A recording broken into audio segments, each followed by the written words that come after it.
guys, this is Prime and welcome back. Today, this video is all about Epic Treasures Part 6 Vintage Gaming and a couple other Transformer knockoffs. In 1979, one of the earlier video game systems that came out was the Intellivision system, which was created by Mattel Electronics, or known today as Mattel, as in Mattel Toys. In 1982, for the Intellivision system, the game Atlantis came out with the game, the actual game cartridge, and the manual I have. And yeah, they both came out in 1982 by the company Imagic, or as you can see here, Imagic Games. And so basically Atlantis, the game itself, as you may have heard, Atlantis in fabled fiction is like this forgotten city, either under the water or in ancient times. So in this game, they're actually fighting off against alien invaders. And the alien invaders are called the Gorgons. If you were to look on eBay for this game, Atlantis, the cheapest I could find was $2 US, just like this. And full in the package, I found it for $74.99 US. The game Atlantis, the manual and the cartridge, I got at a garage sale, which, yeah, sorry, I forgot to talk about it in the previous garage sale video. But yeah, I got this game from a garage sale from a friend of mine, actually. And it was 99 cents for the cartridge and the manual. For a system I've never actually played. But if you have played the Intellivision system, please let me know in the comments below. I would love to hear about your experiences with it, and if it was an actual good system or not from your perspective. Like I said, I haven't actually had a chance to actually play it, but I thought it was a cool find. And I've had this from a long time ago. The reason why it's on this video is because I found it cleaning out my parents' old house. So my childhood house, right? So yeah, Atlantis from made by Imagic from 1982 for the Intellivision system by Mattel. So you created Atlantis for Imagic. I was at Atlantis. The skies above the underwater city Filled with Gorgon attack vessels. 3 sentry posts fought Desperately, but they were no match for the Gorgon death rays. But you're here. I thought the Gorgons destroyed everybody at Atlantis. We did! Atlantis by Imagic is for Atari and Intellivision system. The next item is also a video game that is from the Atari 2600 video game system. Now, a little bit about Atari, the 2600 version. In 1977, it was released in North America. In 1978, it was released in Europe. And then in 1983, it was released in Japan. And then it was discontinued in 1992. So, what is this game that I'm talking about that's for Atari 2600? It is the Phoenix. The game Phoenix was released in 1982 in North America for the Atari 2600 by Taito, Japan. Now, in Japan, it was actually released for a different system. I believe that was the Intellivision. I could be wrong on that, but it was released in 1980. When the game was released in North America, it was actually meant to be played with a joystick, the joystick that came with Atari. The gameplay for Phoenix was similar to Space Invaders. Space Invaders was a popular space game back in the day, where basically you're a little spaceship at the bottom of the screen and you're shooting at different aliens and debris and everything. When the game first was released in Europe, it was in the arcade and it was very popular in Europe before it came to console systems. My experience with this game, well, I didn't have it when I was a kid, but it was like the previous game I talked about, Atlantis, I found at the same garage sale when I was younger, and it was also for 99 cents. Oh yeah, the price tag is on the back there. And I was like, oh, that's a good deal, 99 cents, you know. And then it just sat in a drawer for I don't know how long with Atlantis. But when I was a kid, I did have Atari. I don't have it anymore. Me and my brother we were so involved with Atari back in the day. Back then we had a cat and we weren't looking after the cat. So as our punishment, my parents made us sell the Atari.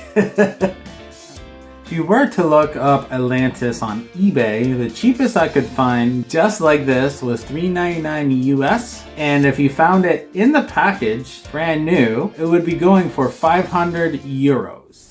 New from Atari, a great new challenge, Phoenix. You'll need all your skills to survive wave after wave of warbirds protecting the spaceship whose alien pilot you must destroy. A wing and a prayer won't help you here. Fantastic. You said that without moving your lips. Don't be silly. Atari. Simply more fun and games. The next system I want to talk to you about, I actually have right here, and I grew up with it when I was a kid. It was released in Japan in 1983, and then in Canada and the US in 1985.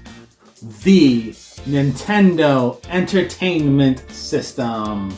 And the Nintendo Entertainment System was an 8-bit system which had a massive amount of games for this library, and it had multiple different types of accessories that you could use, including the Power Gloves, the Nintendo Zapper, the Nintendo Advantage, which is a gigantic turbo controller, and the Nintendo Running Pad, to name a few. So, back then, if you bought the Nintendo Entertainment System, it would have came with the system, like the power adapter, which I have. I'm just not going to show it on screen. Super Mario and Duck Hunt, which it would have came with the Zapper. Fun fact about the Zapper does not actually work on flat screens. It only works on the old tube TV. So if you have a tube TV, you're in luck because you can still play Duck Hunt with the Nintendo Zapper. See? Zapper. It would have came with one, maybe two of the Nintendo controllers. Mine, they still work, but the cables are not in good shape. As you can see, I have it taped and it's like coming out. I have a second controller, and actually it's in better shape. As you can see here, I'll show you. Let me just unwind this for you. There's no wear and tear there, but we still have tape over top of the wires. I mean, they're from the 80s. Fun fact, the NES was not Nintendo's original video game system. I know, right? Like, what the heck? The NES was a result of Nintendo's history. So I'm just going to talk a little bit about the Nintendo history. In 1977, Nintendo actually released their first video game related system, which was called Color TV Game. And the Nintendo company was originally founded, get this, it was founded in 1989. And I'm not even going to attempt to pronounce the person who started Nintendo, just so you can see it on the screen. So what they actually produced, instead of video games, they made a deck of Japanese playing cards. In 1959, Nintendo partnered with Walt Disney to get in with the kids and family market. And in 1971, Nintendo made the Beam Gun, which is Japan's first light beam toy gun. When Nintendo was released outside of North America, it was released under multiple different names. And some of the names were, in Japan it was known as Family Computer or Famicom. ファミリーコンピューターに光線銃登場。コントローラーを電子銃に持ち替えて、ワイルドガンマン西部のならず者相手にコンマ1秒の腕比べ。次にダックハント。一人はコントローラーでカモを操り、一人はハンター。そして圧巻だけを狙い撃つボーガンズアレイ。どのカセットも同じ電子銃で楽しめるファミリーコンピューター。In South Korea, it was known as Hyundai Comboy. In India, it was known as the Samurai TV gaming system. And in Russia, it was known as Dendy. Now let's talk a bit more about the accessories that would have came with the Nintendo Entertainment System. Okay, so let's talk about the Nintendo Zapper. The Zapper was mainly meant for the game Duck Hunt, but you can use it for other shooting games that came with Nintendo. This still, I believe, still works. I can't test it out because I don't have a tube TV, like I was mentioning before. But part of the game is also a clay shooting game, so you can actually shoot clay. But there were a couple other games. I don't remember the games off by heart, but there were some games that you could have used the gun to, shoot. So it would have came with at least one controller, maybe two, or you might have to buy additional, like all the new gaming systems when you first buy it brand new. So it came with like the B button, the A button, and then start, select, and the diagonals. I'm not a big fan of the squareness because it's not that comfortable for the hands. Not like some of the other systems that came out later on. But, I mean, it's vintage, right? So, yeah, and the Nintendo controller. I had two of these. And the other controller I wanted to talk more about since I have it, and I did show it to you earlier, the Turbo controller, or the Nintendo Vantage. It is humongous for a controller. It kind of gives you the arcade vibes, right? With a joystick, and then the big buttons you have to press, mash when you're in the arcade. So yeah, it has the B button, which it just got jammed there a bit, but the A button, and then this is select and start, and then you can switch between player 1 and player 2. Oh, sorry, this is select start. You can adjust the speed of the turbo, and these buttons would tell you if you want A or B turbo. It doesn't really work for me anymore. Unfortunately, I did clean up the Nintendo, which I'll talk about in a moment, but it worked good back in the day. And, oh yeah, I wanted to also show you the ends here. You notice that there's two ends, not just one. So you actually plug in both, one for player 1, one for player 2, right here, 1 and 2. So, say you got Nintendo, but when you put a game in there, you're getting the red flashing light. The red flashing light means that the game itself is not communicating with the system properly, probably because you got too much dust in there. Because the game's probably been sitting in a box for 10, 20 years or more in the basement. Or, same with the system, or in a box. When you're trying to clean the Nintendo, basically, the game goes into the, the deck, I guess, and the pin. So if you look at the Nintendo game, there's those pins there, and then it would go into the down, right? But you would get a red light. To clean that, you want to take the top off. You can see the link below. I said a couple links about how to clean Nintendo. So basically, I took it apart and then I had to clean it with rubbing alcohol. Usually, you want at least 70%, 91% is better, and you want to use cotton swabs. For the actual Nintendo game, use the similar technique to like Sega or Super Nintendo, any other cartridge. But basically, you want at least 70% alcohol, maybe 91%, and you want cotton swabs. And you want to swab back and forth the top and bottom of the pin, and then do it again to make sure you got all the dirt from there. And then when you try to put it in and play it, you should get a red solid light. And that's what happened with me. I was able to get my Nintendo working. Speaking of games, I also found a big box of games that I had that I found at the house there. And yeah, it's pictures on the screen there. Check it out. If you were to find the NES system with its controllers, the low price of $13.80 US, still in the box, opened, the most expensive I could find was $27,000 Canadian. Wow. To play the Nintendo Entertainment System.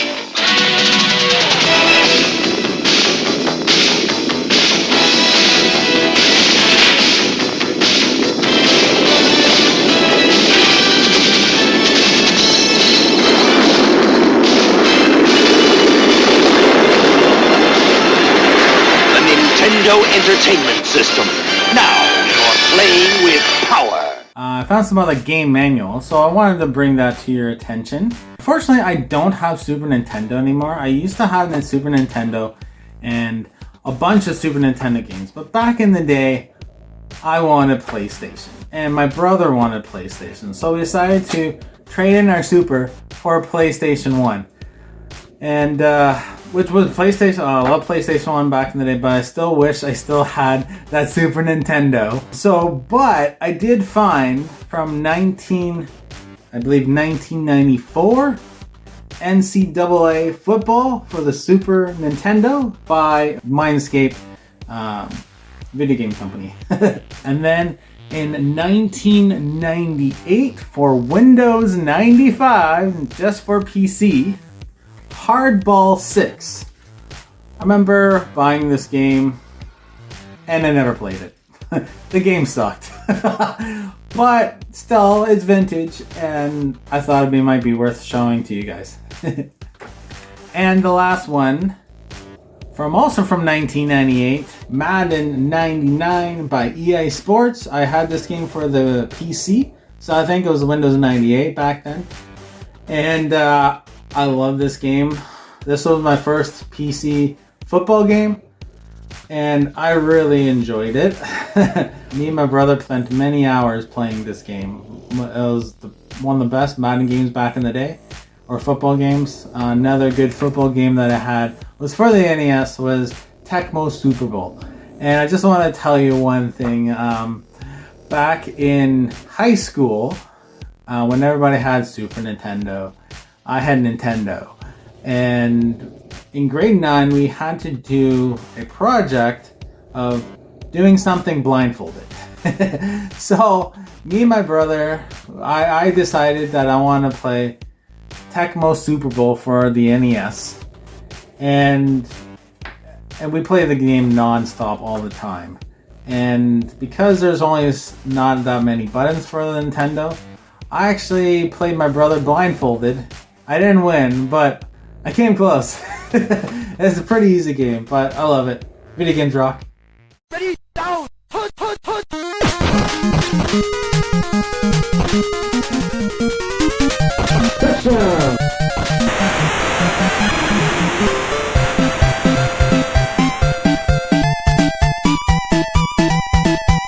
Well, that's all for the video games in this video, but I do have a couple more vintage knockoffs off of Transformers I kind of want to talk about. So the first one I want to talk to you about, they're knockoffs from the Micromaster toy line from 1989, and they were both done by Imperial, which was the knockoff toy company based off of the Hasbro toy line from 1989. And the two are these two guys, purple and orange. Imperial never gave them names, but they are based off of two actual Transformers. This guy is based off of the character Tailspin, not to get confused with the Disney TV show Tailspin. And he is part of the team called the Race Car Patrol. The Hasbro version would have came in a set of 4 different small little Transformers. A little bit about Tailspin. He is very highly impulsive. When he's fighting in a war against the Decepticons, he won't look and try to target the Decepticon. He's just gonna fire everywhere, anywhere, as fast as possible, because he has no patience whatsoever. He did appear only once on the only episode of the Japanese anime Transformers Zone. I tried to look him up on eBay, just himself, not package of 4. I could not find him at all on eBay. So, sorry guys. So to transform him, it's pretty simple. First of all, you want to put his arms down, like that. And then the top part here goes down. And you flip him over, and his legs go up like this, up like that, and then down like that. Voila, in car mode. His name is Mudslinger, and he is from the Off-Road Patrol, which also came in a pack of 4 back in the day. So Mudslinger hates criticism, even if it's friendly criticism. He kind of takes it to heart, and he really hates it. He doesn't like people telling him what he did wrong. He should learn from it, but he has a hard time with that. Unfortunately, he never appeared on TV, but only in the comics and manga. When I was looking on eBay, I was able to find one auction, and he was going for $13.68 US, just this. Now, to transform Mudslinger. I want to flip his head down like that. So after you put the head down, the next thing you want to do, flip him over like this, move his legs up like that, and then inwards like that. You're almost there. And you just want to move the arms up like that, flip him over, and then do the same there. And voila, he's in vehicle mode.